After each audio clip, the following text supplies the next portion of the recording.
অনেকেরই ঘাড়ে এবং পিঠে খুব পিম্পল হয় না, কিভাবে আমি আমার স্কিন এখান থেকে এখানে আনলাম। এরপর আসি কিছু গুড অ্যান্ড ব্যাড হ্যাবিটস নিয়ে। যাদের ফেসে প্রচুর অ্যাকনে হয়, সেটা ব্যাকটেরিয়াল হোক বা যে কোনো অ্যাকনে হোক, ফেস ওয়াশ করার পরে ফেস টাওয়াল ইউজ করবেন, যেটা দিয়ে আপনি অন্য কোনো কাজ করেন না। এই ফেস টাওয়ালটা কিন্তু ঘন ঘন ক্লিনও রাখতে হবে। তো এটা আমার কাছে একটা প্রবলেম মনে হয়। আমি যেটা করি সেটা শুধুমাত্র টিস্যু ইউজ করি।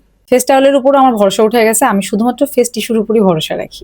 এখন আমি যে হ্যাবিটস গুলোর কথা বলবো, এগুলো শুনে খুব সিলি মনে হতে পারে। তার একটি হলো কান প্রপারলি পরিষ্কার করা। হয়তো এটা শুনে অনেকে হেসে দিবেন, তবে এটা খুবই ইম্পর্টেন্ট। এটা আমি রিয়েলাইজ করেছি যে আমরা যখন বালিশে শুচ্ছি, আমাদের কান কিন্তু বালিশের সংস্পর্শে যাচ্ছে। এখান থেকে যদি কোনো ব্যাকটেরিয়া বালিশে যায়, সেটা থেকে আমার ফেসও ট্রান্সফার হতে পারে। তাই ফেস ওয়াশ করার সময় এবং টোনার ইউজ করার সময় আমি এটা নিশ্চিত করি যে ফেসের সাথে আমার কানও পরিষ্কার আছে। এরপর হলো ঘুমাতে যাওয়ার আগে ভালো করে ব্রাশ করে নেওয়া। রাতের বেলা কিন্তু আমাদের মুখ থেকে ব্যাকটেরিয়া ফেসে পর্যন্ত যায়, এবং মাউথ ওয়াশ করে নিলে এই ব্যাকটেরিয়াগুলোর গ্রোথ অনেকটাই কমে যায়। অনেকেরই কিন্তু ঠোঁটের আশেপাশে অ্যাকনে হয়। আমি বলবো আপনারা সবসময় চেষ্টা করবেন মুখটাকে প্রপারলি ক্লিন রাখার, এমনকি খাবার পরও আপনি ক্লিন করবেন। এতে করে ব্যাকটেরিয়ার গ্রোথটা কিন্তু অনেক কমে যায়। এরপর হলো চুলে তেল দিয়ে ঘুমানো। এই কাজটা কখনো করবেন না। চুলে সারা রাতের জন্য তেল রেখে মোটেও ঘুমাতে যাবেন না। এই তেল আপনার বালিশের কভারেও যাচ্ছে, আপনার ফেসেও যাচ্ছে এবং আপনার শরীরেও যাচ্ছে। অনেকেরই ঘাড়ে এবং পিঠে খুব পিম্পল হয় না, এর একটা কারণ কিন্তু এটাও হতে পারে।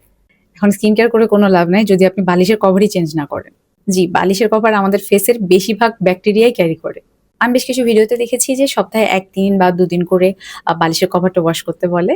তবে আমি যেটা করেছি, আমি 1 দিন পর পর আমার বালিশের কভার গুলো গরম পানিতে ভালো করে ধুয়েছি এবং ডেটল দিয়ে ডিসইনফেক্ট করে নিয়েছি। এটা কিছুটা বাড়াবাড়ি মনে হতে পারে, এটা আমার পার্সোনাল একটা ব্যাপার, আপনারও যে করতে হবে এমন কিছু না।